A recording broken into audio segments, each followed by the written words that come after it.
I love visiting Norway, and in this video, we're going to go to Stavanger, Norway, where we're going to enjoy a really fast and very wet rib boat ride through the fjords. Then back in town, we'll take a stroll, sample some local fare, do a little shopping, sample some local liquor and beer.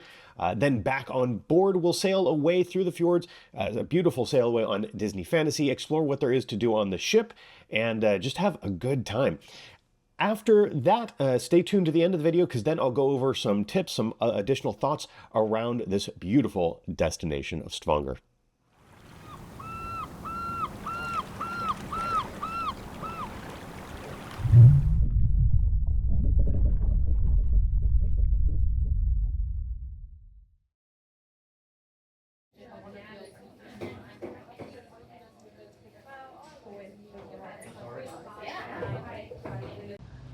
Hello from Stavanger, Norway, the third stop on our Norwegian Fjords cruise, and the biggest city that we're going to be visiting in Norway, with a population to the greater area of about 225,000.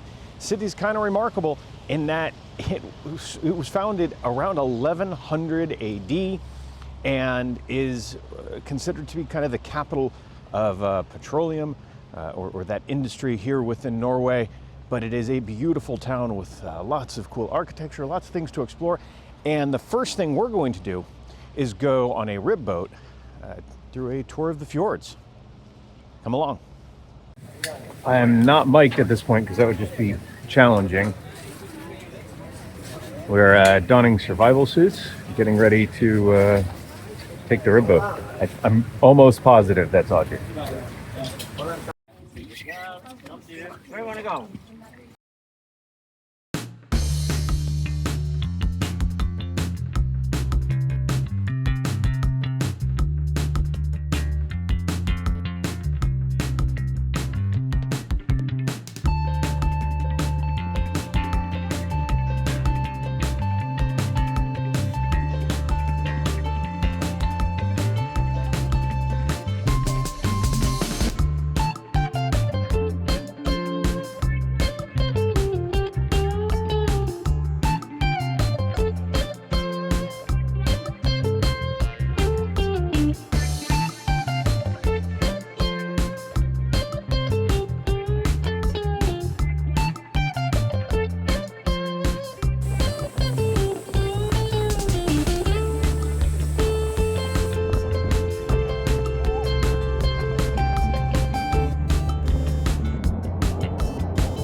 That was a very cool excursion.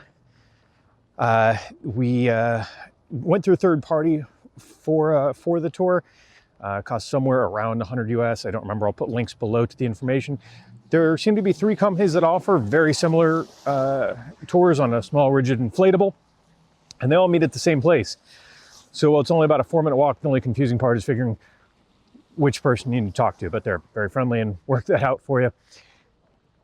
The guide was fantastic, explained a lot of local features. We got to see beautiful sights. Now, it was raining most of the time, low-lying clouds, so I'm sure there would be a different perspective, perhaps a better perspective in the clear, but this also felt, I don't know, kind of authentic and cool.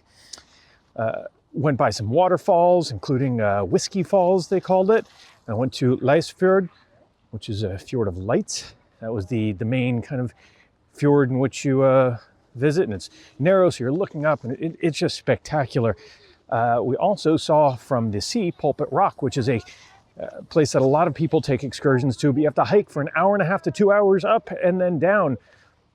We got to see it while sitting, so that was easier, obviously from a different angle. So great excursion all around. Glad we did that, and now we're just going to explore Stavanger a bit, maybe get something to eat, maybe do shopping. We'll see. Looks like right here where the ship docks, there's quite a few little shops and restaurants. And as we wrap around this, we're navigating roughly to an area that I think is nicknamed Color Street, which is just a bunch of shops and restaurants with buildings painted in a pretty way. We'll see what we find along our journey. This is the oldest cathedral in Stavanger, dating back to the 12th century. It's just up from up the hill, a few stairs from a market, and I think there was a kid's science fair we stumbled upon or something. A lot of tourists walking around, a lot of locals as well.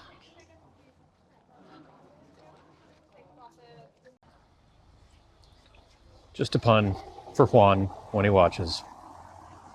Looking for a restaurant, just checked out the menu there. Looks good, but seeing what else on the street. This is Footloose. There's our ship. And there's this main little Color Street area that is cute. Audrey seems to have found a shop that matches her general color scheme and aesthetic.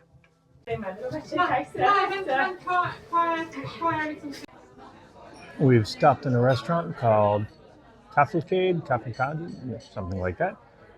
And they have an English menu in the window, just not at the table. Not sure if we asked, but we're getting by. Food is here. Took us just a couple minutes after we realized we have to go up to the counter to order. I got a traditional fish soup. Audrey got a pizza.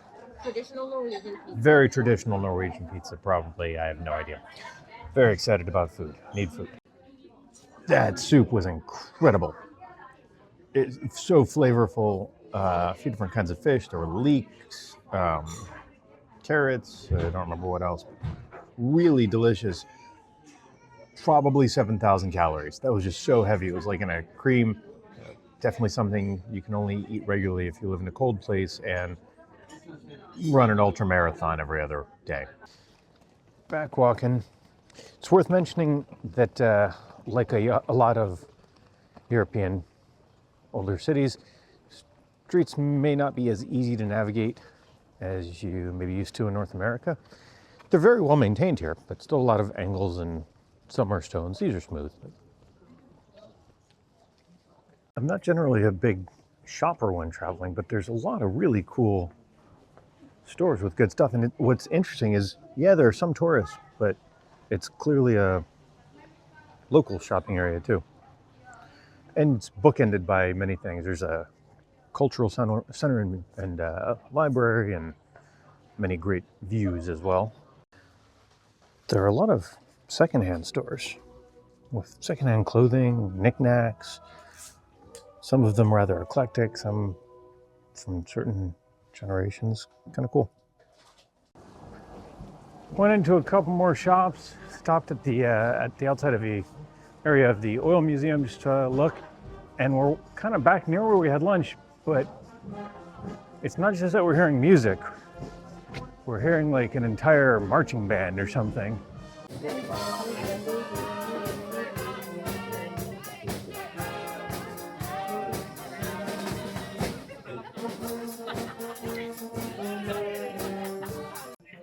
Enjoying a local beer and local spirit. Forgot what it's called, but it's not bad. At a bar, I think called Preikestolen, right here on Color Street, while listening to that same band, which is largely brass, but they've got a couple of percussionists as well.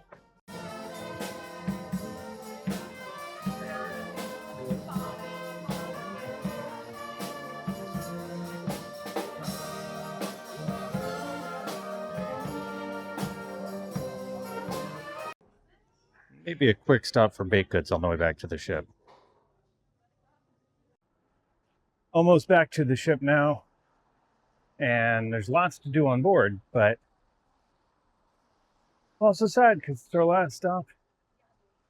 And this is the most enjoyable place just to walk around. I remember walking up these streets when I was here as a kid. Back on board, this is the view from our stateroom balcony. Missing it out there already. I do have a little bit of homework, and that is using an app to submit receipts and pictures of anything that we bought, and you'll get a portion of the VAT back. VAT is value added tax most places in Europe. I think what you get back, it depends on how much you spend, but it's 12 to maybe 15%, something like that. Well, we just missed them. Folks were just, right as I hit record, they closed the door, of course. Folks were out on that balcony waving I think it was a Mickey Mouse towel, singing the song as we sail away from Stavanger. Been sailing for, I don't know what time it is. Over an hour, I think. Fjord line,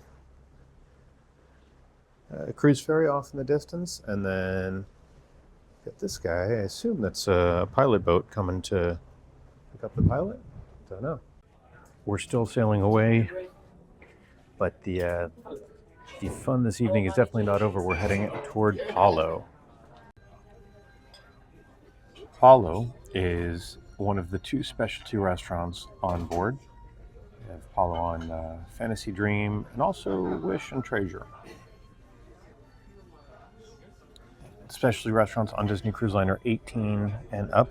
You can either do a prefix menu for $50, or you can go a la carte, and they have a number of fantastic selections. It is time to amuse my bouche. My bouche is laughing. Yours? Very amused. My bouche is very. After the amuse bouche, we both selected the same first course, just a caprese salad, but it is excellent.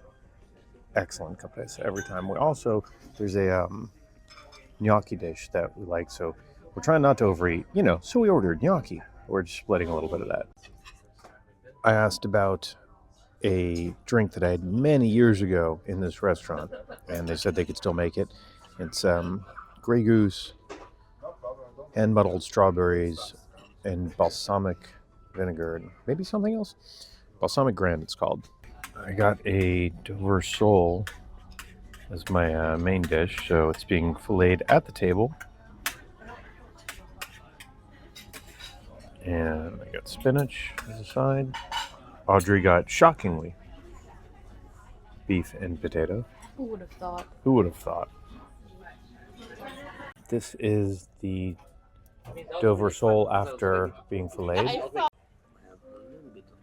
Chocolate souffle, the signature dessert in Palo for years and years. And really, if you're having any other dessert in Palo, You're doing it wrong. yeah, you're making mistakes. Excellent. Had an amazing meal at Palo. I probably dined there around a dozen times over the years.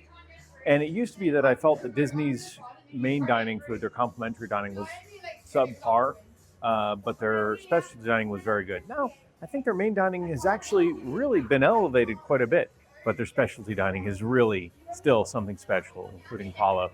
So great meal, great service. And now we just took a walk because may have eaten a little too much. There's a dance party now about to happen, so we're going to check that out in a minute. And after that, I don't know what we're doing, but the night is young, and tomorrow's a sea day, so we don't want it to stop yet. I'm loving watching the tech crew do the choreography right now. This is what happens when you have a good time at your job and you've done something a million times. Also, Audrey.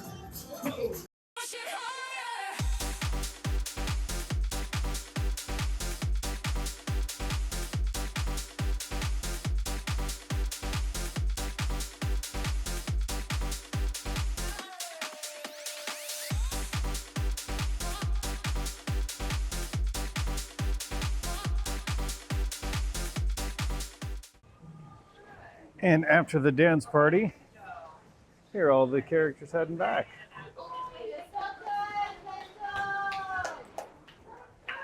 If you're wondering how we knew exactly where the characters were all going to be leaving, check out our Disney Dream videos from just a few months ago. Links below. The big cheese following everyone in.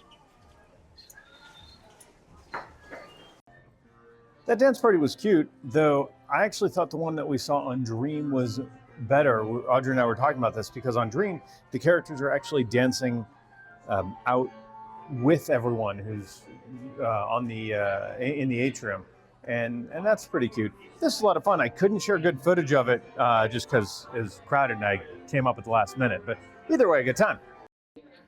We've moved on to the Piazza, which is one of the bars, kind of the central bar in the adult-only area. There are larger areas, but this one has a fun theme to it. It's like you're at a carousel. There's a talented pianist playing Disney tunes right now, which is a lot of fun. Everyone's talking, but it's not a show space. It is a gathering space, and I like that they have that on the ship. I think some of the other DCL ships kind of lack that in the adult areas. Wrapping the night up with more of Audrey and Silent Disco, which is, I think, becoming the favorite activity of a lot of Disney cruisers. That's going to do it for this evening. Had fun time at Silent Disco, but it is late. We've had 3 big port days in a row. Please do check them out. Olden, Norway, Stavanger, and Allison. I still don't know how to say it right. It's been a fantastic cruise. We still have a sea day ahead. If you want to see what it's like enjoying sea days and just hanging around Disney cruise ships, please check out our other videos on Disney Cruise Line. You can find links below. Like, subscribe, ring that bell. Thank you guys so much for watching. In case anyone's wondering, by the way, there's just 2 of us in the room. Audrey wanted to try the bunk bed. There's a starry night sky. There's a starry night sky. I hope you enjoyed that. I want to take a minute to go over very briefly some additional thoughts about Stavanger that I didn't put in the video. So I mentioned in the video that we saw sort of through the clouds Pulpit Rock from that rib boat tour, and it was spectacular just looking up and seeing the scale of everything, and I loved the rib boat tour. I would absolutely do it again. Pulpit Rock, I mentioned, geez, it's like an hour and a half hike to get up there, and that does seem kind of nuts. That said, we talked to some friends that did it, and I looked at some pictures, and I think it really comes down to weather. And honestly, how comfortable you are with taking that long of a hike, because it is not an easy hike. Some friends that went in pretty good shape, they said it was rough. It was very rough. So if you have any doubts about Pulpit Rock because of the how difficult the hike itself is, maybe visit it a different way. But if you are there on a clear day and that's something that's interesting to you, then it really does look spectacular from the top. So I don't know. I don't know which way I would go on that in the future. Maybe it just depends on the weather, perhaps, and how my knees are feeling. Overall, Stavanger, I think, was the nicest city to walk around of the 3 that went to on this particular cruise. I really like Bergen on a previous cruise on Cunard that was years ago. There's a lot of really beautiful cities you can visit on a Norwegian Fjords cruise, but on this particular one, Stavanger, it wasn't just that it was the biggest. It was very walkable. It had a lot of things, cultural events, neat local shops and local fare. It just felt like the most like a city, if that makes sense, where you could do things just walking around. But there were, including the rib boat tour, lots of other things you could do if you wanted to get out a little bit further. And finally, something to note, not just for Stavanger, but I think this applies for Norwegian fjord cruises in general. If there's a venue on the ship that allows for outdoor dining, try to make a reservation, take advantage of that. Because you're likely there in the summer months when the sun sets very late in the evening. And these sail-aways, more for some ports than others, but it's pretty easy to look at a map and tell, they take a while as you're going through the fjords, and the scenery is just spectacular. We almost got to do that on this sailing, I didn't make a reservation. I tried to see if I could work it out, and I couldn't. We still got some beautiful views otherwise, but that's definitely something I would consider for future Norwegian fjord sailings. See if you can sit outside for dinner and just enjoy everything that there is. Don't worry about it being too cold, because one, that's what jackets are for, and two, if you look up the forecast for your sailing, you may find it's not going to be quite as chilly as you expect. Kind of like when you're sailing Alaska. Like, yeah, you're up there pretty far north, but depends on the luck, because you are there during the summer. So I think that's going to do it for now. Thank you so much for watching. I appreciate each and every one of you. Check out our other videos, and let me know in the comments what you think of Stavanger. Tell us what you'd like to see more of. I'd love to hear from you. Look forward to talking ship with you again real soon.